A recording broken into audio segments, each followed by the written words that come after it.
do hino deste Maria. Com a palavra, nossa amiga Eliane Brandão.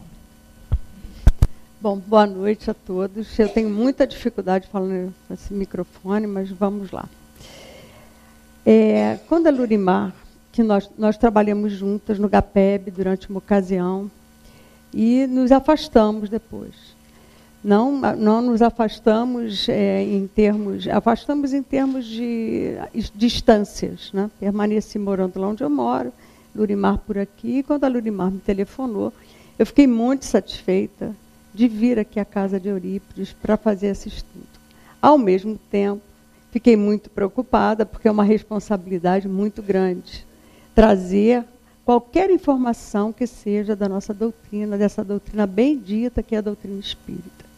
Eu espero que aqui eu possa trazer para vocês tudo aquilo como eu estudei, como eu preparei, exatamente do mesmo jeitinho e com a mesma boa vontade com que eu fiz esse estudo. Vamos agradecer também a Jesus, ao professor Eurípides, por essa chance que eu estou tendo de aprofundar, inclusive, os meus ensinamentos na doutrina espírita. Porque cada vez que a gente faz um estudo, a gente precisa trazer um estudo, a gente precisa se aprofundar um pouco mais. O tema que me foi dado foi um tema livre. E eu aí fiquei pensando em tantos temas interessantes que a doutrina espírita aborda, em tantas coisas que nós poderíamos trazer para vocês. Mas dentre todos aqueles assuntos, eu pensei que o que mais nos ajudaria, mais nortearia a nossa vida, seria trazer o tema educação e a família. Porque, na verdade, nada fazemos que não esteja ligado, vinculado à família. Essa que nos impulsiona e nos traz para a vida e nos dá a oportunidade de caminharmos nessa jornada, nessa encarnação. Mas eu não poderia começar a falar de família se eu não tocasse, pelo menos, não abordasse a questão que está no Evangelho a respeito dos pais. Honrar pai e mãe. Sejam eles como forem, sejam eles onde estiverem. Se hoje nós estamos caminhando, se hoje nós recebemos as informações que recebemos por conta dos nossos pais. Nós vamos abordar isso um pouquinho à frente, mas, de qualquer forma, não dá para começarmos a falar sobre a família se não tocarmos nesse assunto, se não tivermos bem vivo nos nossos corações e no nosso pensamento as figuras dessas criaturas que nos deram a vida e que, nos dando a vida, nos oportunizaram a permanência aqui. Se estamos aqui, estamos porque eles nos deram a vida. Muito bem. Então, nós vamos começar falando que, por tudo que eu li e pela minha experiência própria, né, então eu penso que a família é a maior conquista do homem, do ser humano. Nós conquistamos isso. E só nós que temos já um determinado nível de maturidade espiritual, conseguimos formar a família como ela está formada hoje. Se nós prestamos atenção à natureza, nós vamos ver que já existiam e já existem rudimentos dessa família, como ela é hoje, a partir dos animais. Se a gente observar, o que são as abelhas, o que estão fazendo as abelhas e as formigas no seu trabalho diário, que não seja trabalhar pelo bem comum. Estão elas ali trabalhando pela sua própria sociedade.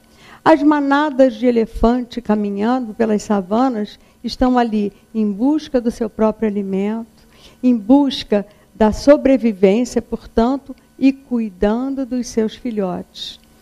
Se a gente começa a assistir, por exemplo, um programa desses de televisão da Discovery, nós vemos lá os leões e as leoas também em busca da sua alimentação e em função da proteção dos seus filhotes, no sentido de preservar a vida daqueles que lhes foram confiados, porque, de alguma forma, eles precisam preservar aqueles animais que ali estão.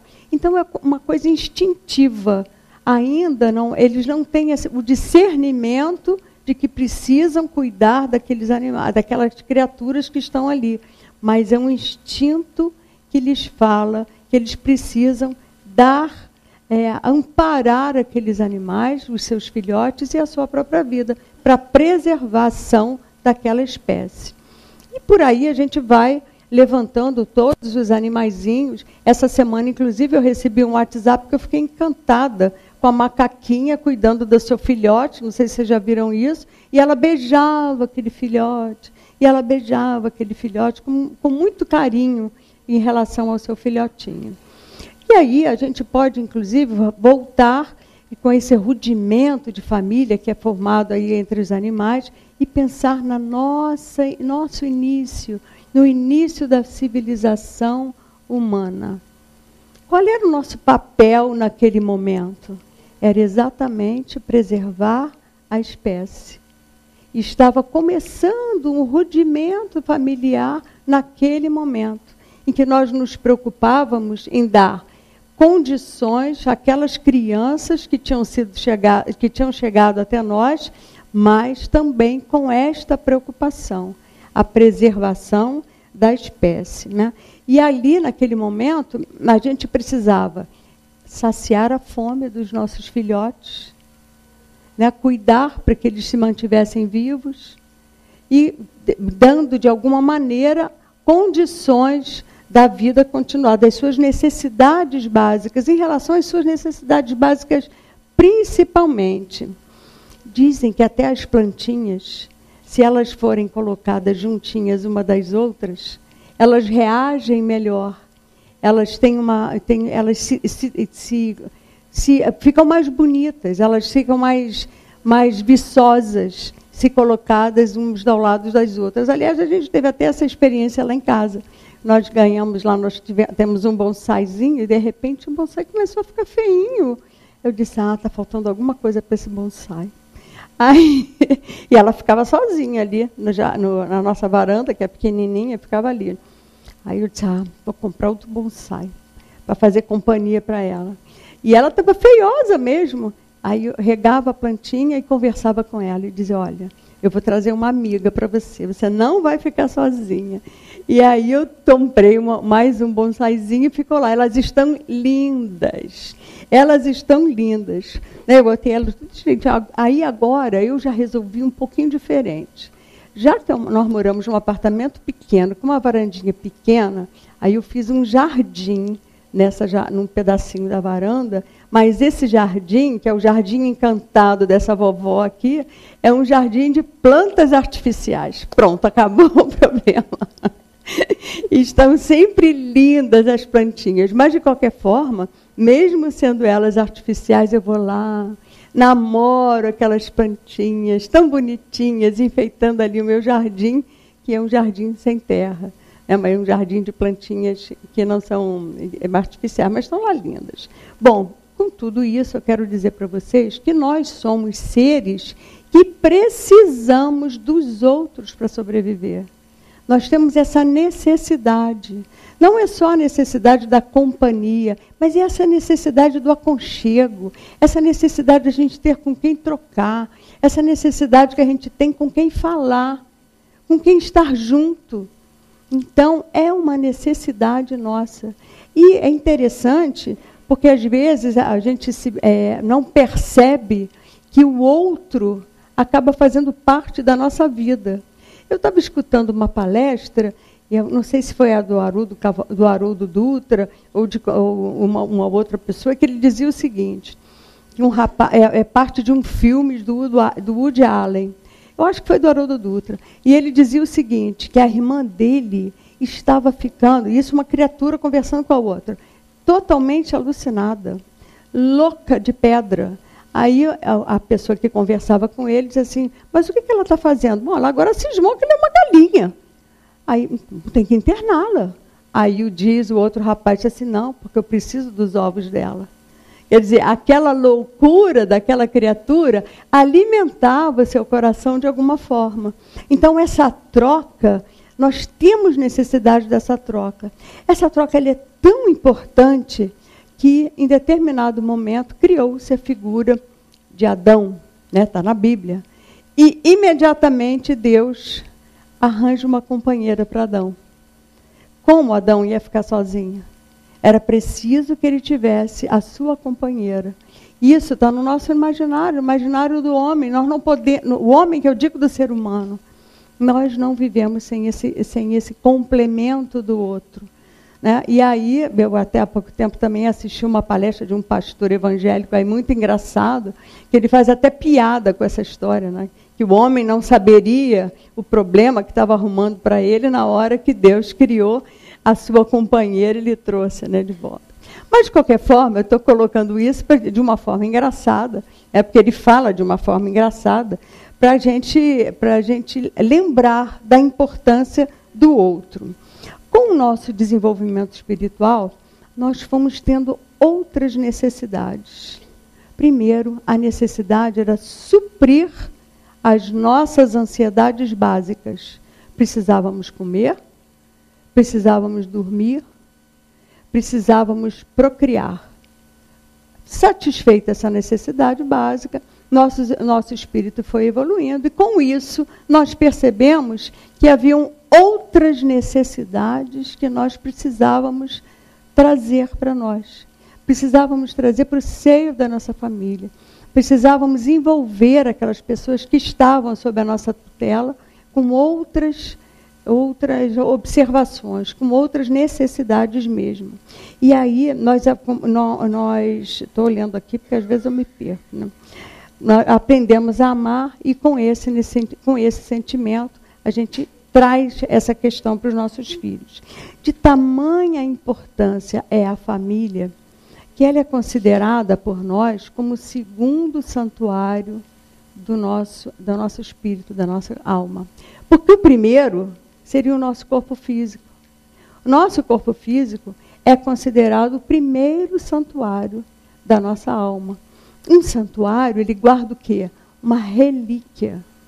E que relíquia seria essa? Nós, na nossa essência, que nós chamamos de espírito quando estamos desencarnados e de alma quando estamos encarnados. Por isso é tão importante a gente cuidar desse corpo físico. Por isso, porque é dentro desse corpo físico que está esse relicário. É a partir desse corpo físico que nós conseguimos melhorar, de progredir. Então, nós precisamos fazer bom uso desse corpo para que a gente possa, nessa caminhada, nessa jornada, tornar isso melhor, nos tornar melhor. Às vezes a gente pensa assim, mas aí já é muita vaidade demais, né? Eu vou dizer uma coisa para vocês, aqui em off. Eu sou super vaidosa. Não sou, não adianta, eu conto. Eu sou super vaidosa. Mas a vaidade que não atrapalha o meu desenvolvimento. A vaidade que não atrapalha o meu semelhante. A vaidade que faz com que eu cuide do meu corpo da maneira que eu acho que devo cuidar. Eu também acho, Marlene, eu concordo com você. Bom, aí nós vamos lá e vamos pensar o seguinte, na beleza da nossa doutrina. Como a nossa doutrina é fantástica, ela nos traz, inclusive, a essas reflexões. Se nós não cuidarmos desse corpo físico, não tivermos o cuidado de ir ao médico, de tomar banho, de cuidar da higiene, de se colocar de uma forma mais agradável aos olhos dos outros. Chico não usava peruca porque achava que as outras pessoas iam achar que ele estava feio. Então, se a gente não tiver esse cuidado, nós vamos diminuir a nossa possibilidade de caminhada aqui na Terra. Diminuindo essa possibilidade, não vamos oportunizar a nós mesmos esse crescimento. Nascemos com a possibilidade de viver um tempo X através do fluido que nos é colocado. E se a gente não dá conta disso, não cumprimos a meta. Vamos antecipar uma meta ou não vamos concluir essa meta. Ao mesmo tempo, nós precisamos lembrar que como eu falei para vocês, se o corpo físico é o nosso santuário primeiro, o segundo é a família. E aí a gente começa a pensar na importância da família. Como nós precisamos valorizar essa instituição e como a gente reclama da nossa família. É o irmão que é chato, é a irmã que não compreende, é o pai que não fez não sei o quê, é a mãe que não fez não sei lá o quê, é o filho que não faz o que a gente quer. Então, cada um nós vamos enveredando por um caminho de reclamação permanente e constante. E a gente fica pensando, como seria bom se eu tivesse nascido na família do fulano. Lá é tanta harmonia, só que a gente não vive lá. Não é verdade? A gente não vive lá. A gente não sabe. E a gente precisa pensar uma outra questão. Nós estamos na família que precisamos estar.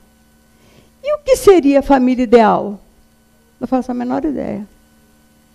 Eu penso que a família ideal é aquela que cuida dos seus filhos, de uma forma a dar liberdade a eles, de uma forma a desenvolver a sua personalidade, de ajudar essa criança a alcançar o seu objetivo com amor, trabalhando a ética, trabalhando a moral. Essa é a família ideal, na minha concepção. Agora, se a família é alegre, se a família é triste, eu queria morar numa família que todo mundo tocasse violão. Por quê? Deve ser alegre, né? Mas será que é tão bom assim? As noitadas ali naquela casa, todo mundo tocando violão, você querendo dormir, o violão tocando. Eu não sei se seria bom. Então, na verdade, a gente tem a família que a gente precisa ter. E isso é escolhido quando? Por nós mesmos, antes de virmos. Aí, quando a gente chega aqui, a gente esquece de tudo.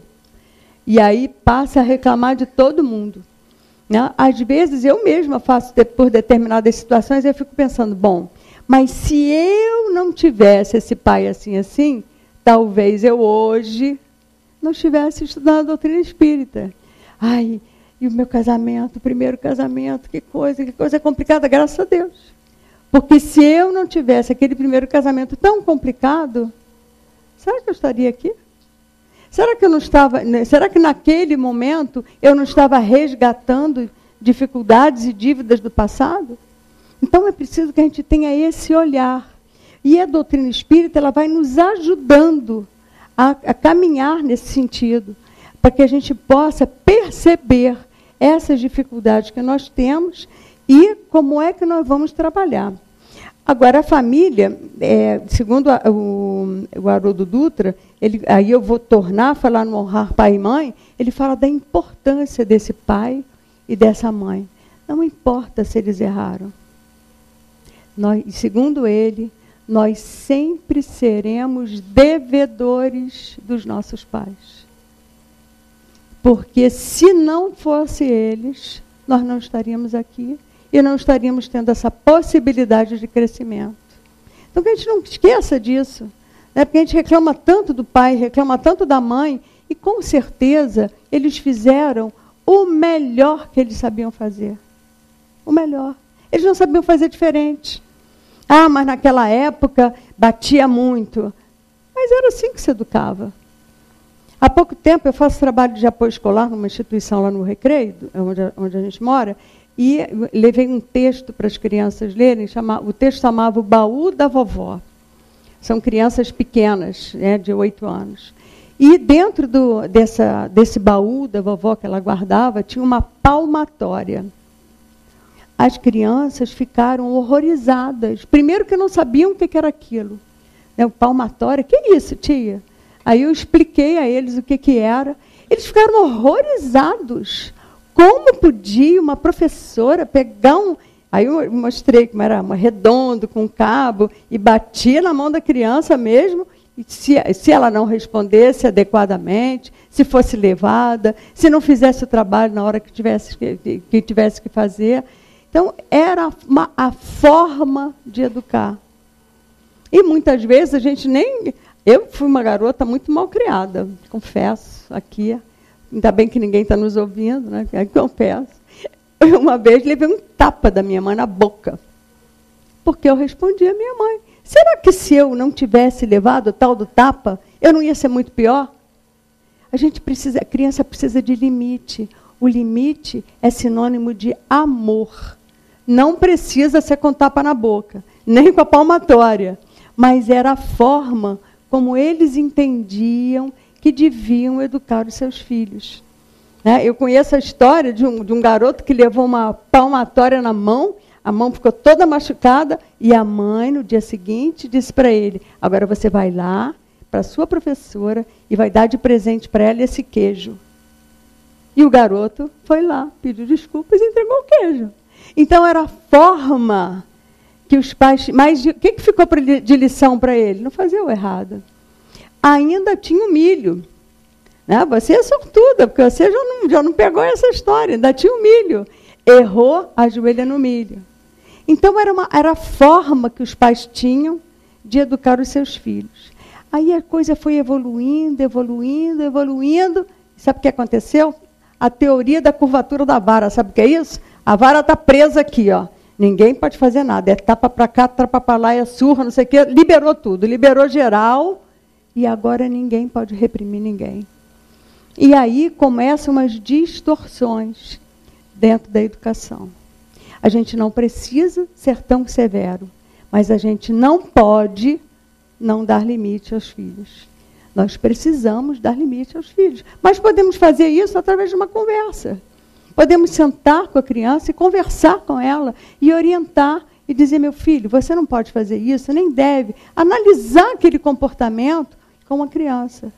Essa é uma das funções da família. A gente estar atento ao que as nossas crianças estão fazendo. Porque se nós não agirmos dessa forma, eles vão ficando tão soltos. Nós temos uma criança lá no apoio escolar, a aula começa às 3h. Chegamos lá às 2h no outro dia. O garoto estava na porta. Aí eu perguntei, o que você está fazendo aqui? Com a mochila da escola? Eu não tive aula hoje, mas a sua aula não é de manhã?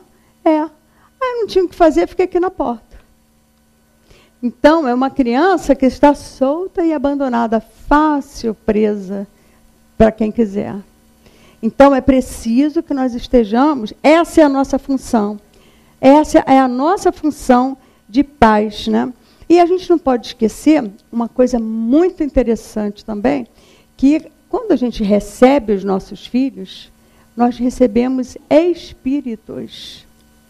Espíritos que trazem na sua bagagem, como foi lido ali, informações e vivências diferentes. Eles entram na nossa família, eles vêm para nós, acertado anteriormente, tudo planejado direitinho, a não ser em determinadas situações, que não existe esse ajuste. Então, quando as coisas ocorrem de uma maneira mais harmoniosa, acertados, vêm para o nosso convívio, cada um deles com uma vivência diferente. Hamed, naquele livro Renovando Atitudes, fala muito, fala uma frase muito interessante, que nós trazemos dentro de nós, ele não usa a palavra arquivos, porque nós trazemos os arquivos com as informações das nossas vidas. Ele fala em depósito moral. Então, dentro desse depósito moral, ali estariam todas as informações referentes às suas vidas anteriores. E aí a gente encontra os nossos preconceitos, a gente encontra as nossas dificuldades, a gente encontra as nossas virtudes, mas tudo aquilo que nós não conseguimos, sobretudo os erros, que nós não conseguimos nos desfazer. Chegam aqueles bebezinhos adoráveis na nossa casa, que a gente ama profundamente, mas para a gente poder trabalhar com esses espíritos. E cada um é diferente do outro. Eu tenho 4 filhos. O meu filho mais velho sempre foi super arrumado. Sempre, desde pequenininho. A roupinha tinha que combinar com o tênis, que combinava com não sei o quê. Ele era o garotinho todo arrumadinho. O meu terceiro filho, se eu não mandasse trocar de roupa, ele ia para os aniversários com uma blusa furada. sem o menor problema. Sem o menor problema. Vivências diferentes eles tiveram. E é interessante, porque se a gente começar a observar essa criança ao longo do tempo, porque eu ganhei de presente aqueles 4 lá. Se eu começar a observar, eu vou ver o seguinte, que eles mais ou menos mantiveram este padrão de comportamento igual. Embora sejam filhos do mesmo pai, da mesma mãe, tenham morando na mesma casa, foram criados do mesmo jeito. Mas nós conseguimos trabalhar com eles a parte moral e a parte ética. Essa é a parte mais importante, da gente trabalhar com esses espíritos para que eles entrem na encarnação de um jeito e saiam dessa encarnação de um jeito melhor. Essa é a nossa função. É interessante porque a gente pensa que a gente não vem com uma missão. A missão tem o Chico Xavier. Missão tem o Divaldo Pereira Franco. Missão tem o Papa. Mas nós temos uma missão enorme. Porque é através da educação dessas crianças, dos nossos filhos, daqueles que foram colocados nos nossos braços, que nós vamos melhorar a nossa sociedade. Não esqueçamos que a gente está se preparando para tornar-se um mundo melhor, de regeneração. Não sei quando isso vai acontecer. Por enquanto, a gente só vê brabeira. E a gente pensa assim, não é possível que esse negócio vai melhorar, não é possível, está muito ruim. Vai melhorar. Todas as vezes, aí a gente pensa assim, quando há um terremoto, né, quando houve uma guerra, a guerra fez com que o homem descobrisse alavancasse o progresso. Né, novas coisas foram descobertas a partir desses dias de mais difíceis, mais conflituosos.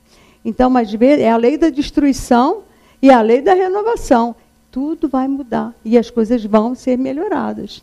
Então, a gente precisa pensar nessa questão, né? Porque quando a gente educa o nosso filho debaixo desse reservatório nosso, cheio de dificuldade, o que a gente passa para os filhos?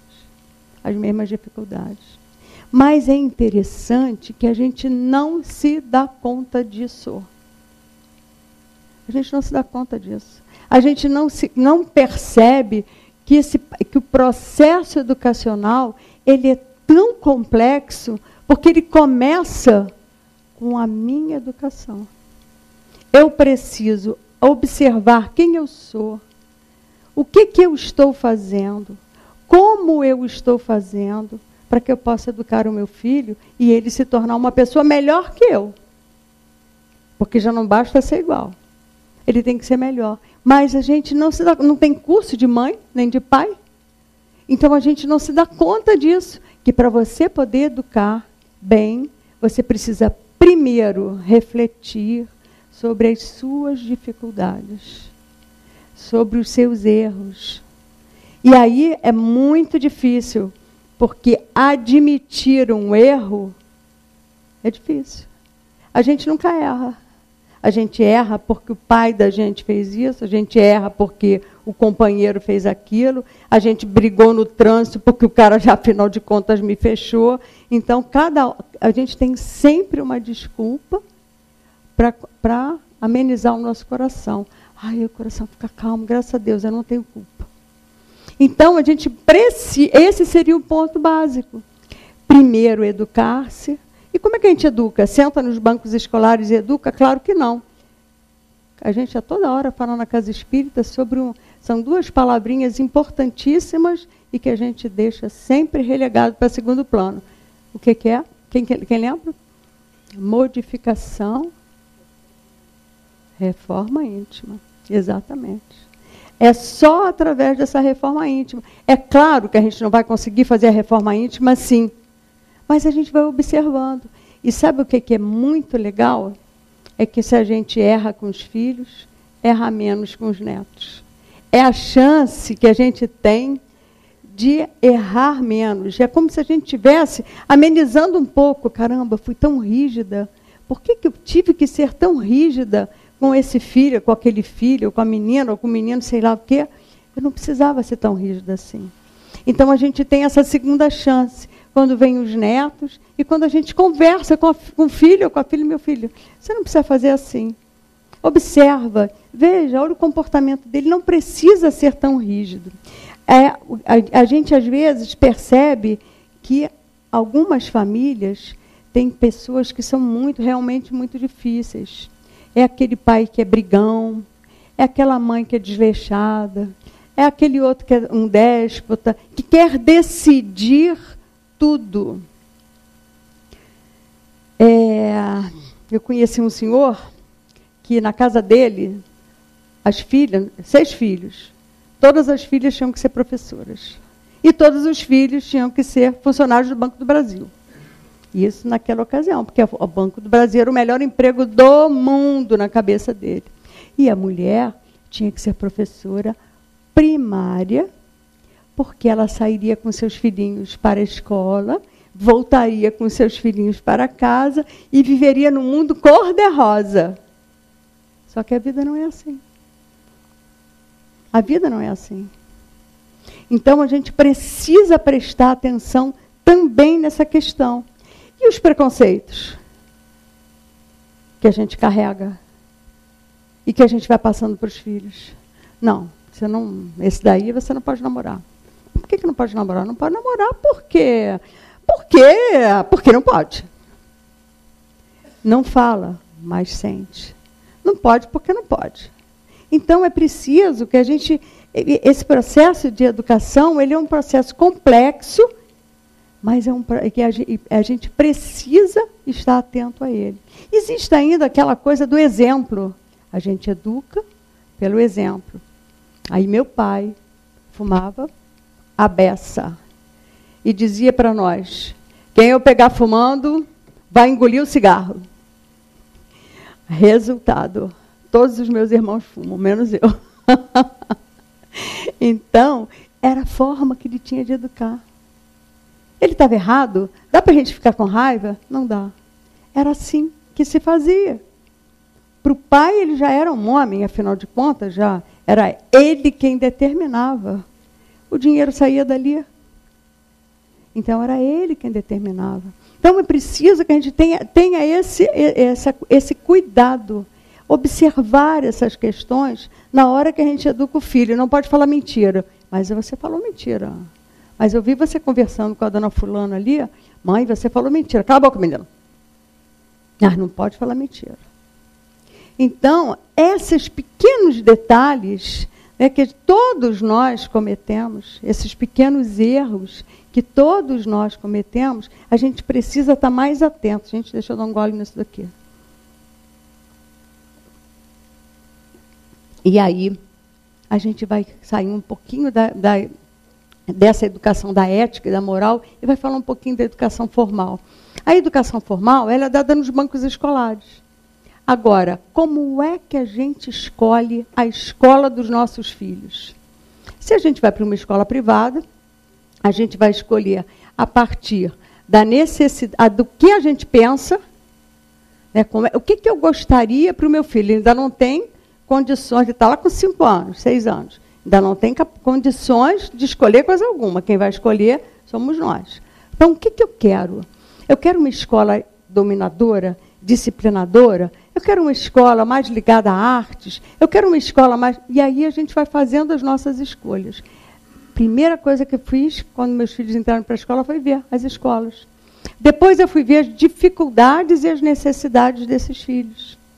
Porque as crianças, nem sempre, elas são o ideal que nós queremos.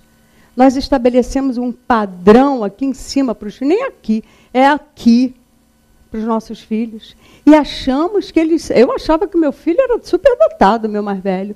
Não era nada superdotado, era um garoto normalíssimo. Não tinha nenhum problema. E teve problema na escola mais tarde, vou contar para vocês daqui a pouco.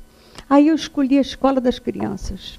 Foram para uma escola, eu morava na Tijuca nessa época, foram para uma escola considerada a melhor da Tijuca. Beleza, botei os garotos lá. Um dia eu vou à escola para levar alguma coisa. Quando eu subia os degraus lá do 2º andar, eu vejo as crianças todas de cabeça baixa, em cima da carteira. Aí eu disse, Fiquei pensando, né? Por que será que estão de cabeça baixa? Né? Por que não... Aí quando meu filho chegou em casa, eu fui buscá-lo na escola, eu perguntei, não, porque todas as vezes que a gente acaba de fazer o trabalho de casa, a gente abaixa a cabeça. Eu pensei, caramba, isso era na minha época. Né? Eu sou 26 anos mais velha que ele, isso era na minha época. Aí a minha outra filha, que estudava nessa escola, veio reclamar porque ela não podia brincar de correr. Porque só brincava de correr os meninos. As meninas tinham que brincar de boneca e de casinha. E aí a gente vai fazendo as análises e vai vendo que não é aquilo que você quer para o seu filho. E aí, mas para isso, a gente tem que fazer o acompanhamento da escola. O que a gente faz normalmente? Bota a criança na escola e a escola se vira. E a criança vai, apesar dos problemas. Felizmente, eu tirei essa minha filha que gostava de correr dessa escola antes dela ser alfabetizada, porque senão ela não teria sido alfabetizada, porque ela era agitada, ela gostava de brincar, ela gostava de correr. Então, a gente precisa, escolhe a escola, coloca na escola. Mas e se a escola for pública, que tem aquela metodologia, aquela forma? Acompanhe do mesma maneira. Verifique do mesmo jeito. O que está acontecendo com essa criança? E, enquanto isso, em casa, a gente está atento à parte ética e à parte moral. E a escola está trabalhando a parte formal. Um dos meus filhos entrou para uma escola federal. Eu trabalhava nessa escola, ele fez concurso e passou para a escola. Primeiro ano foi muito bem, segundo ano foi reprovado. Segundo período foi reprovado, passou para o terceiro, foi reprovado. Eu disse, essa escola não é para você. Vou sair dessa escola. Ele, não posso sair dessa escola. Se eu sair dessa escola, eu sou um fracassado. Eu disse, fracassado é você se continuar nessa escola. Vamos sair daqui. Você quer ser técnico? Ele, não. Então, o que você está fazendo aqui? Vamos sair daqui. Era um orgulho ter um filho numa escola técnica federal? Era. Mas eu não precisava do orgulho. Eu precisava de ver aquele menino feliz. Então, essas coisas a gente tem que estar atento nesses detalhes. Né? É que nem aquelas crianças que vão para a loja americana e roubam. Pega uma balinha, pega um negocinho. Uma vez uns sobrinhos meus tiraram os negócios para pintar o rosto. E eu olhei aquilo, lá em Belo Horizonte, eu olhei aquilo e disse assim, vem cá, o que é isso? Não, um negocinho que a gente brinca de passar na testa, que não sei o quê, para brincar de Rambo. Eu disse, tá. Então vamos fazer o seguinte, vocês têm duas opções. A primeira, devolve, eu entro com vocês e vocês vão colocar exatamente no lugar de onde vocês tiraram. A segunda, eu chamo o fiscal aqui. E peço para vocês pedirem desculpa a ele, por vocês terem retirado uma coisa. Mas a loja americana é muito rica, graças a Deus. Que bom que eles são muito ricos. Mas nós não somos muito ricos, e isso não é nosso. Então, em vez da gente incentivar, a gente tem que mostrar qual é o caminho. Esse caminho é o caminho certo. Eu não estou dizendo com isso, eu contei essas histórias, não é porque eu sou perfeita, não, porque eu errei muita coisa. Eu errei muita coisa, com certeza, porque nenhum de nós faz as coisas todas certas. Mas a gente precisa estar atento a esses pequenos detalhes. São detalhes que a gente não pode perder de vista. Porque aquelas crianças foram confiadas a nós, aqueles espíritos foram confiados a nós. Nós temos a missão de fazer com que essas crianças saiam pelo menos um pouquinho melhores que a gente. E se a gente vai deixando, não adianta. Eles vão ficar ruins, vão ficar péssimos. E aí a gente tem uma outra questão que a gente precisa dar trabalho, que a gente precisa observar, é a questão da disciplina. Conheço o caso de uma moça que o menino chegava em casa, ela trabalhava fora, ela chegava em casa à tarde, e aí a primeira vez ele chegou para ela e disse, ô mãe, você manda um bilhete para a professora porque eu não fiz o trabalho de casa? Ela disse, mas você não fez o trabalho de casa por quê? Porque eu fiquei brincando. Aí ela disse, mando. Agora preste atenção, é o primeiro e o único. É o primeiro e o único. 2 ou 3 dias depois, essa mesma criança procura a mãe pedindo para ela escrever o bilhete para dizer à professora que ele não tinha feito trabalho de casa. A mãe disse, me dá a agenda. Você prefere ficar sem recreio ou sem saída? E o garoto ficou assustado. Ela disse, sim, porque eu avisei a você que eu não faria isso de novo. Você prefere ficar sem saída ou sem recreio? Porque eu vou dizer à sua professora que você não fez o trabalho de casa porque você não quis. O menino pediu que ela não escrevesse, pegou o caderninho dele e foi para a sala fazer o trabalho de casa. E ela foi deitar. É responsabilidade, é disciplina. Não precisou bater no garoto, não precisou fazer escândalo, não precisou gritar com o menino. Só o chamou à responsabilidade. Vejam vocês como é difícil educar. E o que serve para um filho não vai servir para outro filho. Porque cada um traz essa bagagem que nós falamos, ainda agora, traz esses arquivos ou esse reservatório com essas informações que vêm de outras e outras e outras vidas. Imaginem vocês quantas vidas nós já não tivemos. Então, que bagagem é essa que a gente carrega? É uma bagagem pesada. É uma bagagem pesada, com informações de diversos matizes. Então, é preciso que a gente observe bastante os nossos filhos e observe o comportamento de cada um deles. E aí a gente pensa no companheiro. E o companheiro complicado? Eu vou fazer mais confusão com o companheiro complicado? Tive uma colega na escola técnica que o marido era alcoólatra. Então, todas as vezes que ele ia chegando em casa, as crianças começavam a brigar. E ela começou a observar aquilo. Um dia ela veio conversar comigo. Eu disse, experimenta fazer uma prece antes dele chegar. E aí a escola sabia, o pessoal sabia que eu era espírita. Experimenta fazer uma prece. E ali ela conversou com as crianças. E as crianças disseram, ela disse assim, seu pai está chegando. Vamos parar e vamos fazer uma prece. Porque eles começaram a brigar. E as crianças pararam e fizeram uma prece. Não deu 5 minutos, o pai adentrou pela porta de casa. E eles tinham feito a prece. E ali estava harmoniosa a família. E a partir dali, todas as vezes que eles começavam a brigar, ela me disse, eles param de brigar e fazem uma prece. Então, são os hábitos que a gente vai implantando na família. O culto no lar.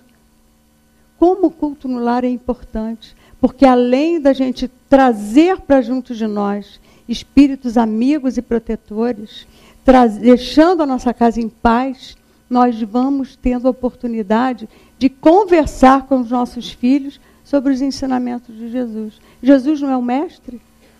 Esse mestre querido que nos acompanha? Então, por que não fazer uso dos ensinamentos de Jesus junto aos nossos filhos, junto aos nossos amigos, junto aos nossos companheiros? Evangelização das crianças. É outra oportunidade que nós temos de trazer a melhoria para a nossa família, de mostrar para eles o certo e o errado. Porque ali nós estamos implantando essa sementinha do bem no coração deles.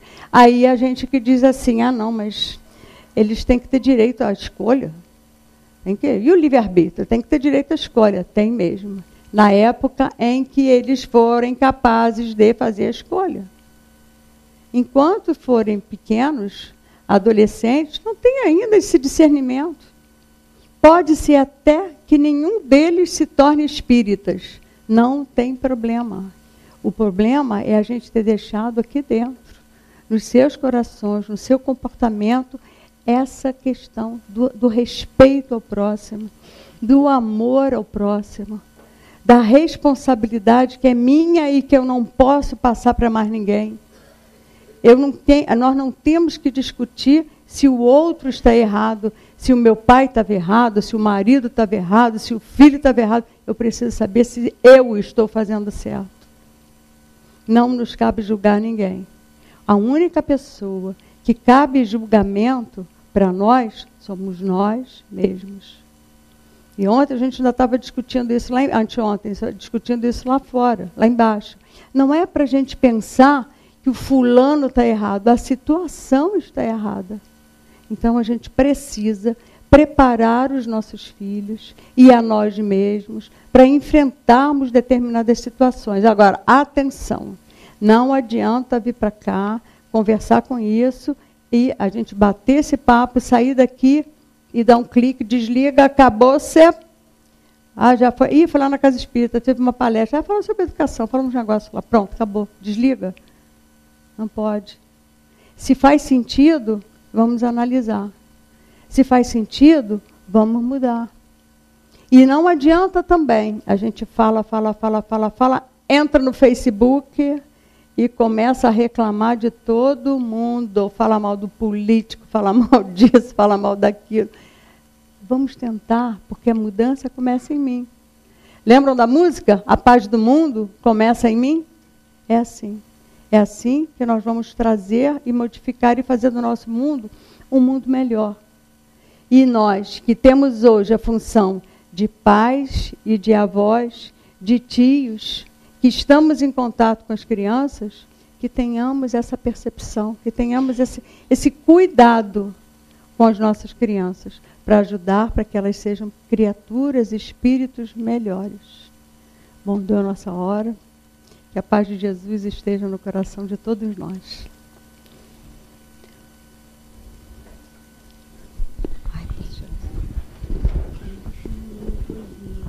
Esqueci.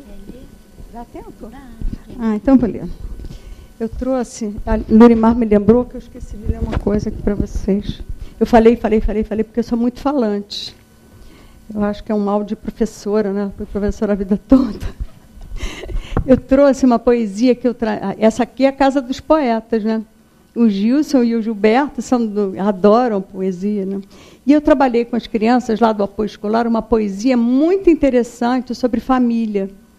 Lá nós começamos a trabalhar primeiro com a identificação dele como pessoa, trabalhando com certidão de nascimento, quem é meu pai, quem é minha mãe, de onde eu vim, mesmo que o pai seja ausente, não importa, ele tem um pai.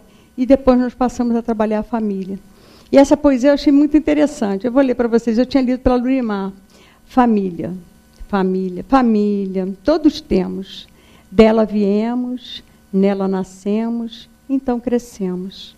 Para uns, a família é só o pai.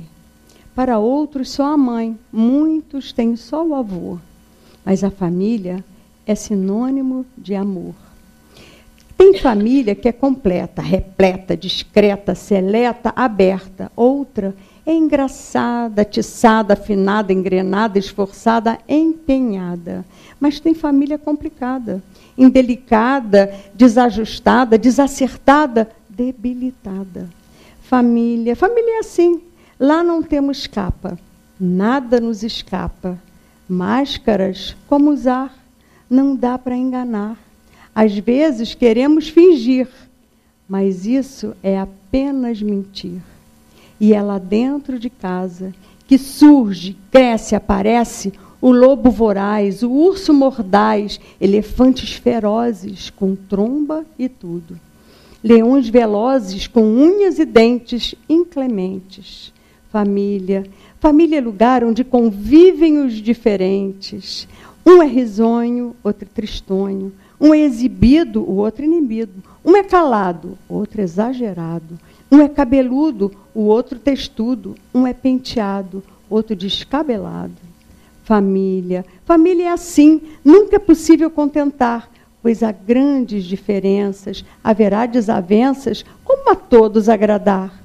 Mas entre todos os valores cultivados entre nós, há algo como uma voz muito enfática a dizer: cultive a educação, faça lazer, haja educação, dê carinho, tudo aos seus, mas o maior valor, maior até que o amor, é cultivar Deus. De Noélio Duarte. Eu achei bem interessante, né, porque ela vai abordando, inclusive, onde convivem os diferentes. Né? Essa é a grande sacada que a gente tem que ter.